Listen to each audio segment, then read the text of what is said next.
let's start with the Valley. Let's start with the Valley. Okay, so the most depressing show on television.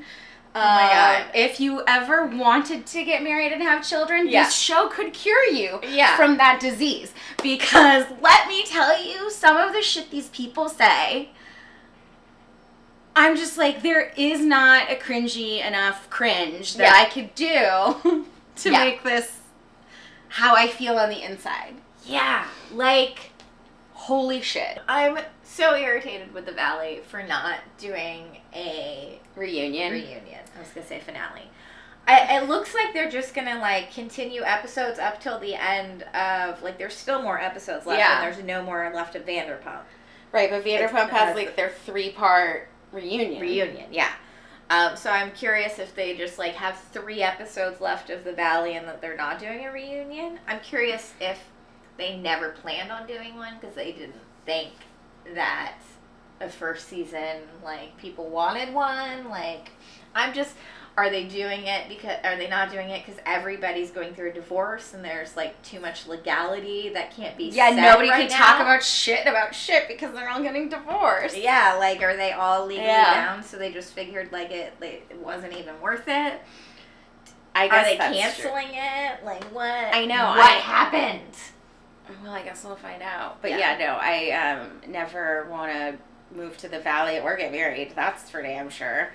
Yeah, it is not an ad for... It's not a ringing endorsement of domestic bliss. That's for fuck sure. Like, no. I just... That's a lot. None of them. Well, Nia and Daniel, I think they're kind of cute. It also sort of, like, bothers me a lot because he seems like, he's such, like, a good dad, but, like, he's kind of doing the least. He's just doing it, like, more the bare minimum. Yeah, which is more than anyone else. Yeah. And, like, cool, so he's not a terrible human and partner. Yeah. So we're like, oh, like, and not to talk shit on him, I'm like, that's just, like, how our generation of people, like, were raised. Yeah. I'm sure he thinks he's, like, the doing man the because, like, she can go away for 24 hours. Yeah. And he, like, only freaks out a little bit. Yeah. I think he needs to be taking some more shifts while mom's home is what needs to happen. Yeah, I think maybe, like, if he's not realizing the work that goes into a 24-hour time period, then I think you need to step it up a little bit more.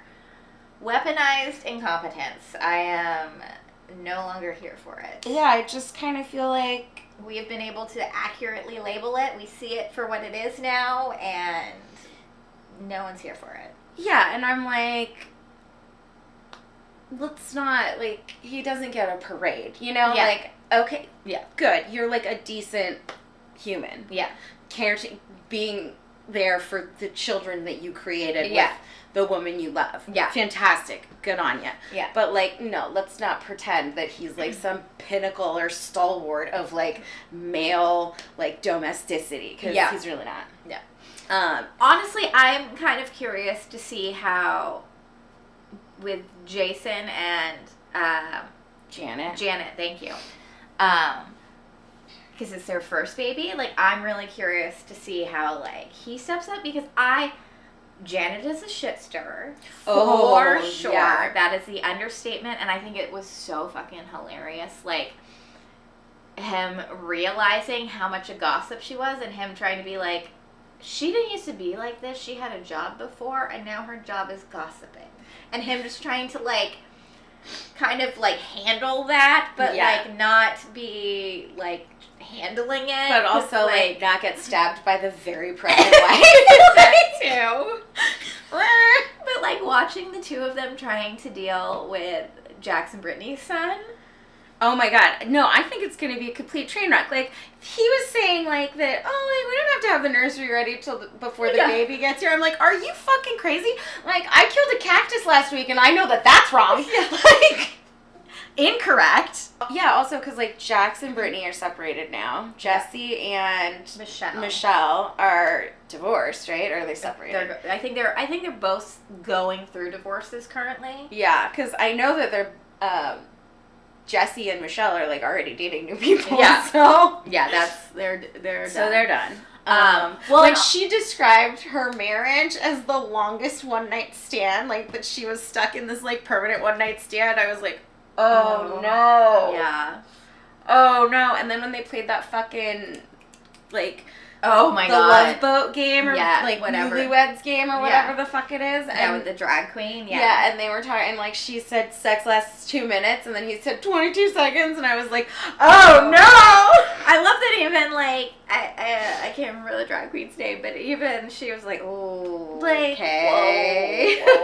Whoa. Like, oh. I mean, I know you guys are, like, kind of trying to make a joke, but we know that there's truth there. That's not funny, though. No. That was so awkward. Well, and also in California, you have to wait a full year before you can get divorced. Oh, you, like, have to do, like, a separation first. Yeah.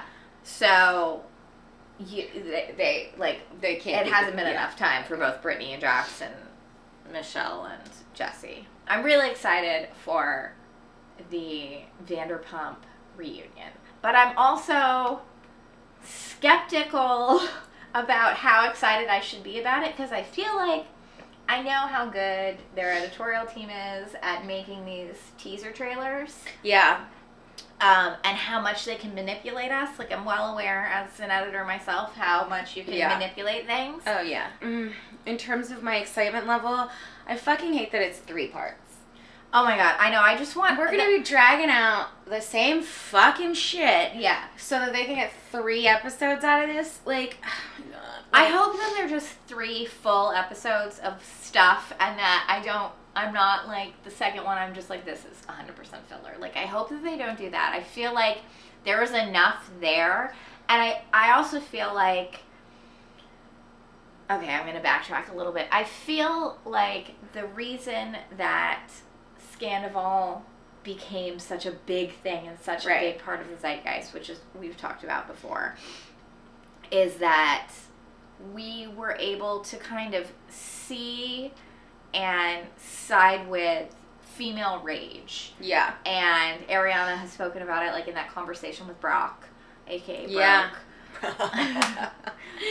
And her saying, like, male rage we don't blink an eye at, but female rage we lose our minds if it happens. Right. And I think that where the producers of Vanderpump 100% missed the mark and just did not know how to read the room, and I think we're in some ways left scrambling because they leaned so hard into the Sandoval redemption arc that he at no point was able to, like, help himself, because he isn't redeemable and he does nothing to redeem himself. I mean, and every apology comes with a but, and all of his friends who still talk to him are like, you need to shut up and you need to apologize, and he can't do it. So, and that's not what the people wanted. Like, we didn't want, like, this fake storyline shoved down our throats. What was interesting was, like, this was such a real, authentic moment that we saw play out at the end. Yeah. That was relatable, and then they just couldn't read the fucking room and went a completely different direction, and I feel like... Well, I mean, like, I think the last 3 seconds where they have, like, that voiceover from, first of all, what was it that he said? You had to tell me earlier, too. Yeah, he basically, like, said something along the lines of, her leaving is going to make me look good. Yeah. And I'm like, first of all, you've been on television for, like, 10 years of your life. Do you not know what a hot mic is? Yeah. Like, how are you... fucking idiot. Yeah. And, like, second of all, producers, too little too fucking late, man. Yeah. Like, I feel like they finally... we're nowhere near the first people to have this opinion. But, like, the fact that, like, the fans are all saying the same thing of, like, you finally got it, and so at the literally the last possible second, you decided to try to be like, oh, we see what the fans want, we see what the audience is, like, actually interested in watching. And I was so glad that Ariana, because I think this is what, like, I wanted to see, and, like, things that Ariana, like, when Ariana was talking to Brock and talking about, like, female rage, like, all of that could have been so many more conversations and storylines, but instead we got, like, half-second blips of it. You know, Ariana talking about informed consent. Like, these are some big, important issues that she was obviously open and willing to talk about on camera, but was never really given the opportunity because they were leaning so hard into this Sandoval redemption arc.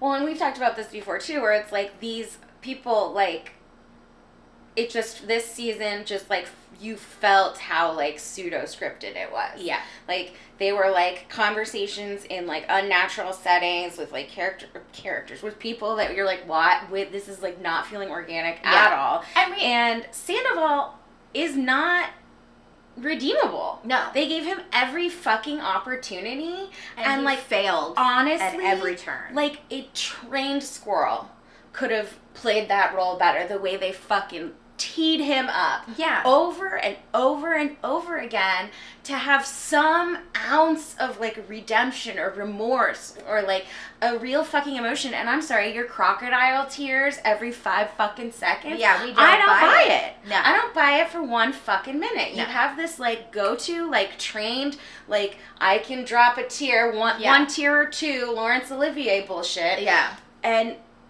But nothing you say means anything. No, there's no one that, like, I don't buy his tears for 1 second. There's like no real emotion behind them. They look like fake crocodile tears. Like, maybe at one point they were real, but I just don't think so.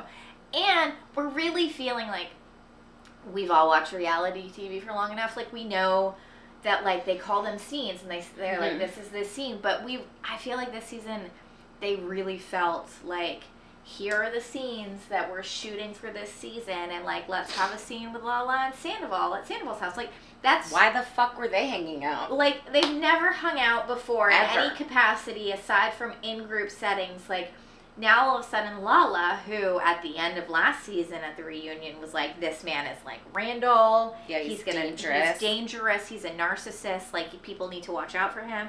To hugging him on the beach. Like, it's just so hypocritical. And I feel like, you know, lots of people have said this, that like Lala has just become a producer's puppet and is just like leaned into the Sandoval arc because that's like where the producers were like pushing the storyline, so she wanted to be part of the storyline, so she followed that. Yeah. And I think what people liked and why a lot of people hated this season was because we just wanted more scenes with Ariana and Katie. I mean, yeah, Ariana and Katie, like, of everyone, like, they're the only 2 people that I would ever fuck with. Like, yeah. I'm like, they tried to, like, make it this whole, like, mean girls, like, they are not, and I'm like, first of all, why would Ariana ever want to, like, have to hang out with Sandoval if she doesn't have to? Yeah. Second of all, they're opening a sandwich shop together, so like they're in business together. Yeah. And third of all, like, when did it become a crime? And like, Katie's going through this divorce. She's hated fucking Sandoval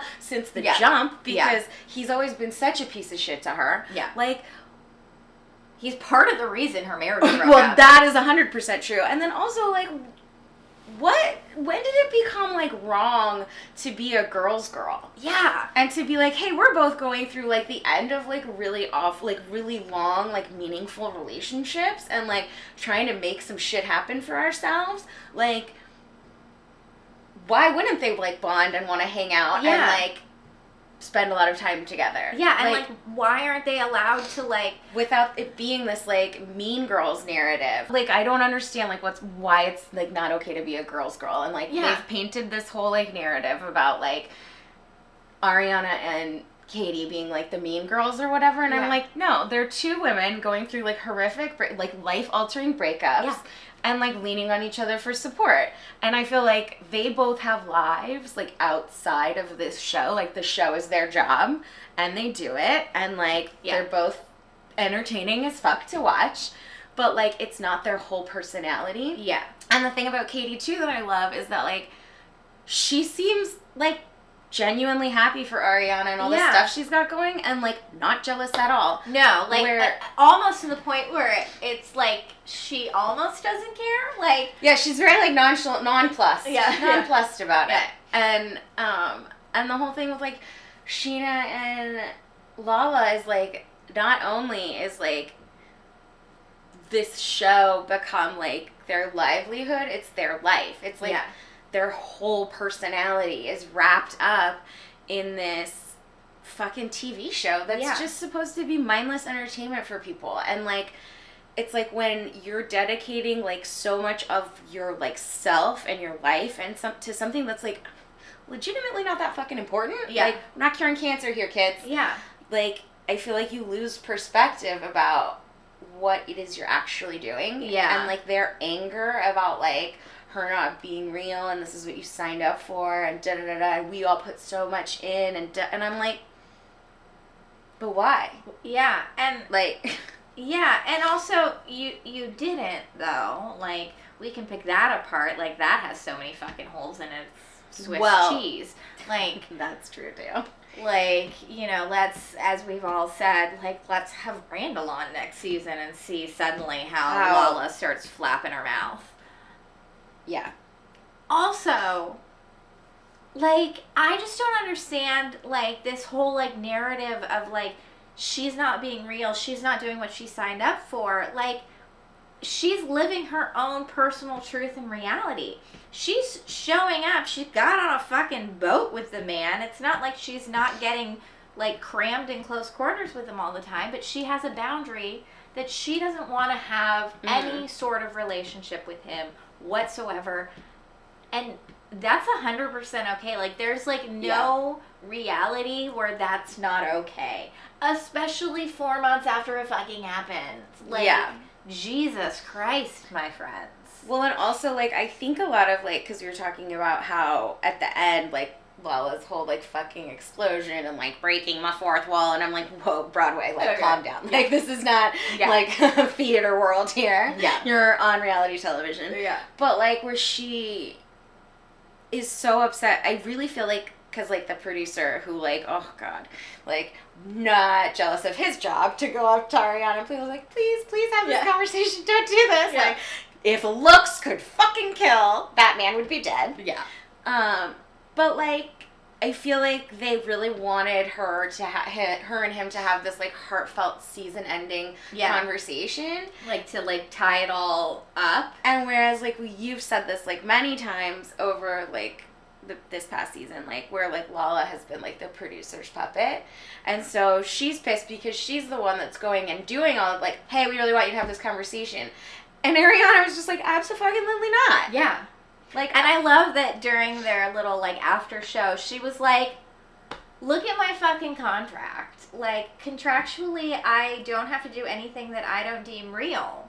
Like, and everything Sandoval is doing is performative. The fact that she, like, also let us all in on the fact that he's never once, while living with her, written her a note, in the hallway been like, I'm sorry. The fact that the only time he even tries or pretends to try is when they're on camera. So I get that, like, you want to have, like, those big conversations on camera because this is part of what you're shooting or whatever. But this is not, like, a relationship that's even going to remotely possibly ever be repaired with anywhere. Yeah. But also, like, if there is any hope of them getting to, like, a more civil place, it's not going to happen in one conversation. No. So maybe if 4 months later. Maybe if you start, like, being one-on-one, like, genuine and real with her, then you can have your fucking conversation on camera, because I'm sure there's plenty more to hash out and plenty more ways that you can pretend to cry and plenty more like ways that she can fucking yell at you. Yeah. Then, like, the only time you're gonna fucking deign to have a conversation with her is when the cameras are rolling. Like, it's just such bullshit. I just don't understand. I still don't understand, like, forcing that conversation isn't real. We're saying, like, Lala's being like, you know, this is what you signed up for, and this is the reality, and we have to be real.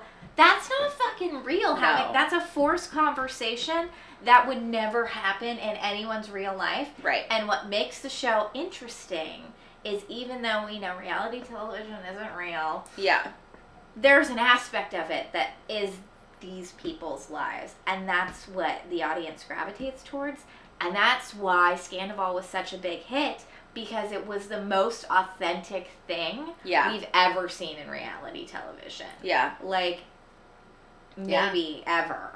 Yeah, and I like, I don't know, I feel like a lot of, there's just been, like, their perspective as, like, reality TV stars or whatever, like, especially for, like, Sheena and Lala this season, is, like, just become so skewed. And, like, that this has become something different for them now than, like, just having cameras follow me around and, like, having to have, like, real moments on TV. Because I don't think half the shit that they did was real.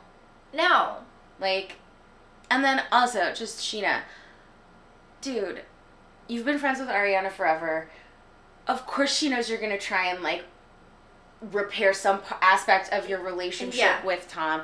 Fucking stop talking to her about it. Yeah, I don't want to hear about, like, why my ex-boyfriend, who destroyed my life, like, deserves, like, any sort of, like, redemption. Talk to someone else about it. Yeah, I loved the fact that Ariana was like, I'm not her diary.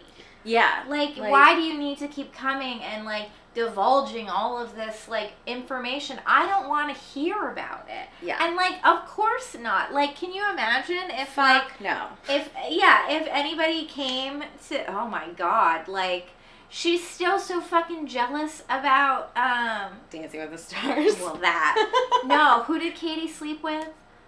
Oh, Max! She's still so jealous about Max and can't get over that. So could you even, and, like, can't handle people talking to her about, like, Max. So it's just so disingenuous. And it's, like, so duplicitous, too. Like, I feel like Katie's a real one, and she and Ariana, like, it seems to me like they genuinely have, like, a friendship. And then, like, the rest of them are so two-faced. Yeah. And I'm just like, really, we're gonna say that Ariana and Katie, who don't talk shit on fucking anyone. Yeah. Like, the only thing that ever, I mean, yeah, they talk shit on people, but, like, they'd say it to their faces, you know? Like, neither of them would ever hold back and say the shit that they, and then you've got Sheena and Lala that are like, because they're, like, so concerned about, and I'm like, you're not fucking worried. Yeah, I mean, even Ariana, like, because Andy Cohen asked, like, how are you watching the episodes? Yeah. And she's like, I feel like I'm in the Twilight Zone. Like, I really thought that we were the Spice Girls, and, like, it was, like, women power, and it's just not the reality, and it feels so like sad. it's so, and it's just, and I think that, well, and the audience and the feedback and the producers finally caught on in the last fucking 2 seconds to try to, like, fucking voiceover fix it. Like, how amazing would this season have been if they leaned into the Ariana storyline and her, like, healing journey and the women together, like, making a stand and, like, having some fucking, like, morals. I don't know. Well, yeah, and it's just like, dude, whoever the fuck is Tom Sandoval's, like, PR person. Oh my God, that poor human is not long for this earth. Like, they are millimeters away from, like, death from stress, because the man just left and right has been given every opportunity, so many chances. Fucking in 1 year, compared himself not only to O.J. Simpson, George Floyd, and Scott Peterson. Yeah. In the New York Times, but, like, could not grab onto a redemption arc if it was, like, the fucking, like, life raft in the Titanic, okay? Yeah. Like, they kept throwing lines after line, and, like, he couldn't fucking stick the landing. No. I mean, he literally had, like, everyone and their mother, literally, telling him, shut the fuck up, apologize, and apologies don't come with a but. Yeah. Like, do you realize, like, no, he couldn't do it. No. And I mean, I really, like, it's just narcissistic behavior. Well, and I loved that Ariana, when she was, like, talking to that producer, and was like, or, like, maybe this was in the after show, and she was like, I'm just, the only person it's going to benefit to have that conversation on camera with Sandoval is going to be Sandoval, and I refuse to be part of his redemption story. Yeah. Like, he doesn't deserve it, and I'm not going to do it for him. No, because, like, she gains absolutely nothing from that. The only reason to do that is for him, and why he deserves zero grace from her. Oh, yeah. Like, and I was so happy that they brought up also uninformed consent. I wish those were the things that, like, they could have leaned into and, like, talked about. And obviously, Ariana was more than willing to talk about it. Yeah. But we just gave, like, little tiny glimpses of it. And I think that was what the audience wanted. Like, that was, like, a storyline that we could, like... sink our teeth into. Yeah, and, like, get behind as women. Like, I feel like there was such an opportunity to kind of have, like, such a, like, women empowerment moment. Yeah. And... well, and also, like... a bunch of male producers were like, let's make Sandoval redeemable. Which even though, as a human, he is not. Which I'm just, like, dying laughing because I'm like, who do you think watches this fucking show? The girls and the gays and the bays. That's it. Yeah. So why are we trying to get this, like, stupid, dumb fuck, straight white dude? And wait a minute, pause. The straight white dudes, because there are plenty of them who watch this show because they watch Standing Up Behind the Couch with their wives and won't admit it. All of them are fucking angry posting on TikTok about this season too. So everybody agrees that this was the dumbest thing to do in a show. Well, and I also just don't understand because, like, they kept trying to, like, redemption arc. He failed. Yeah. Another one. He failed. Another one. He failed. Like, another one. He failed. Like, what? Stop hitting your head against this brick wall. Like, literally the definition of insanity. Yeah, like, why? He can't do it. Yeah. Pivot. Pivot! like, at what point did, like, because, I mean... it's mind-blowing. It's mind-blowing. And also just from a, like chiming in from, like, a filmmaker perspective, because we also, like, have, you know, at least some insight as to what goes on behind the scenes on these types of shows, because we've worked them. Worked in reality. Yeah. And, like, producers are having conversations throughout the day while shooting about how things are going to progress and move forward. Like, you don't, especially in reality television, you don't have, I mean, you have, like, kind of an overarching kind of guidebook of what you want to do, but you're pivoting day to day based on, like, what you're getting. So, like, how did they have those meetings and conversations day after day and still fail so badly? Like, I kind of absolutely love that the fans are just actively in the comments being like, what the actual fuck? Like, I saw Watch What Happens Live, like, their actual Instagram account, posted some of the clips from Sandoval being on Watch What Happens Live. And literally, I mean, obviously I didn't read all the comments, but, like, I was scrolling through, a quick scroll through, and everything that I saw was like, we don't want this man on our screens. Why are you giving him a platform? Like, in every sort of, like, response to that. Yeah. I'm surprised, like, no one on his team made him, like, go to, like, some, like, mental health rehab or whatever, just to get him to shut the fuck up for a while. And, disappear, reset, come back, rebrand. I mean, someone 100% pushed that because the fact that he's doing all the, like, journaling and the self-help meditation and the scream therapy, he thought that he could do that on the show and still be part of the show. Because he's fucking delusional. Because you know people on his team. The fact that he was doing that kind of stuff was like, oh, I'll take this advice and do it how I want to do it. Because you know he's been through media training, like... It didn't stick. No. In one ear, out the fucking other. No, like, I mean, and this is... Can you even imagine when his poor publicist read that New York Times article where he references George Floyd, O.J. Simpson, and Scott Peterson? Like, the aneurysm that occurred. Yeah. Because I would just be like, I'm going to the mental health rehab. Yeah, thank you. I quit. Like, I'm done. I feel like, didn't he lose a publicist along the way? God, he must have lost so many. Like, I can't imagine. Have one? I feel like it's like trying to insure Lindsay Lohan. Like, will anybody touch him anymore?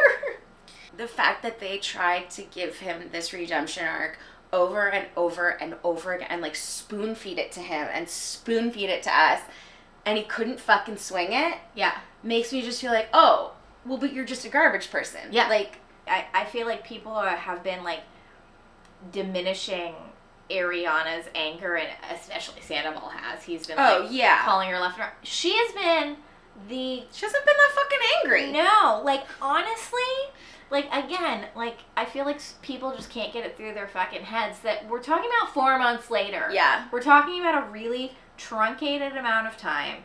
And, like... And I just don't think that she's been that angry, like... No, I think... At all! Given the set of circumstances, like, I think she's been way more controlled than I would have been. Quite chiller than I would have been, for sure. And also the thing that pisses me off that no one's talking about, and I feel like I wish Ariana had spoken to it, because you know this is part of the problem, is because of, like, them not being married but owning the house together. Like, there are laws in California that like, you can't leave. Like, whoever is residing in the house can come out ahead, and not necessarily, but like, why would you trust that man to try to pull something shitty like that when he's already like forgetting that they bought furniture together for tens of thousands of dollars? Well, and like that saying, possession is 9/10 of the law, comes from somewhere. Yeah, like, so if you leave the house, you're like abandoning it. Yeah, and so like, I am shocked that she never brings that up. Yeah, that nobody talks about that is like. And yes, there are legal ways around that as well for her to have left, and like, but there was a lot legally happening that I feel like nobody, and maybe they just couldn't. Maybe they couldn't talk about it because because we already saw in the 7 minutes of the reunion that she can't talk about it. I really loved the verbal in that. I mean, we'll talk about this more later, but like in the 7 minutes that we saw, the verbal gymnastics that she did. Yeah, because she's not technically living there anymore. Yeah, but she can't say on TV that she's not living there. She was just like, well, last night, for example, I was not there. Because I've been in New York, so that's like part of it too. Is like, if she's out of the country for work, there's like a legal loophole there, I'm sure. Or like, you know, or like how many days away she be spend at like an Airbnb. Oh, I just needed like some R&R and like go on a vacation, like a staycation or whatever. Yeah.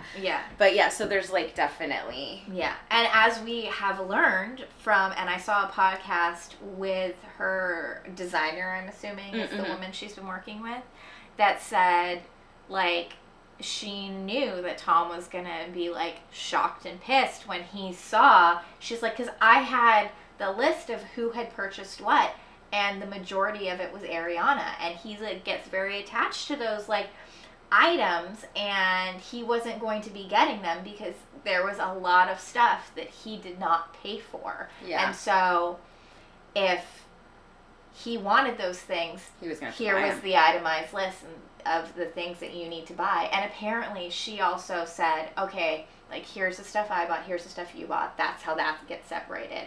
The stuff we actually purchased together, which there were some things, she said, how about we donate it to a women's shelter? See? Ugh. Yeah. So she was like fully trying to make good, trying to like not be like, ooh, it's all mine, and like hoarding wealth or something like that. No, she was like, the stuff that we bought together, like, let's just donate it. Like, I don't want it in my house. Why do you want it in your house? Like, let's give it to, like... He's just gross. Yeah. And the fact that he was like, she gave me a bullshit offer back. Oh. Okay. Ugh. Yeah. Ick.